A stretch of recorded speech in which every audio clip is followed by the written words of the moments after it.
വയനാട് പുൽപ്പള്ളി ടൗണിൽ കടുവയെ കണ്ടതായി നാട്ടുകാർ. കടുവയെ കണ്ട പശ്ചാത്തലത്തിൽ വനം വകുപ്പ് പുൽപ്പള്ളിയിൽ വിശദമായ തെരച്ചിൽ ആരംഭിച്ചു. ചൊവ്വാഴ്ച രാത്രി 9:30ഓടെയാണ് പ്രദേശവാസികൾ പുൽപ്പള്ളിയിൽ കടുവയെ കണ്ടതായി പറയുന്നത്. പുൽപ്പള്ളി ടൗണിന് സമീപം താഴെയങ്ങാടിയിലാണ് കടുവയെ കണ്ടത്. തുടർന്ന് വനം വകുപ്പിനെ വിവരമറിയിക്കുകയായിരുന്നു. അങ്ങനെ പിന്നെ ഞങ്ങൾ വീടിൻ്റെ അകത്ത് കയറി വാതിലൊക്കെ അടച്ചു. അത് കഴിഞ്ഞ് നമ്മുടെ ഇലക്ട്രിസിറ്റി ഓഫീസിലെ സഹോദരങ്ങൾ കൂടി വന്നു. പിന്നെ ഫോറസ്റ്റ് ഓഫീസിലേക്ക് വിവരം അറിയിച്ചു. ഫോറസ്റ്റുകാർ നോക്കി.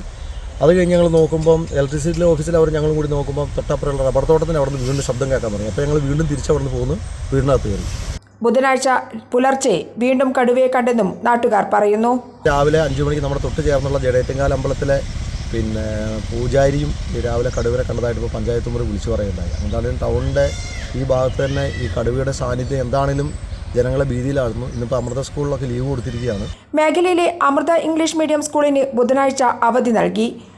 അതേസമയം വനം വകുപ്പ് ഉദ്യോഗസ്ഥർ മേഖലയിൽ ക്യാമ്പുറപ്പിച്ചിരിക്കുകയാണ്. കൈരളി ന്യൂസ്, വയനാട്.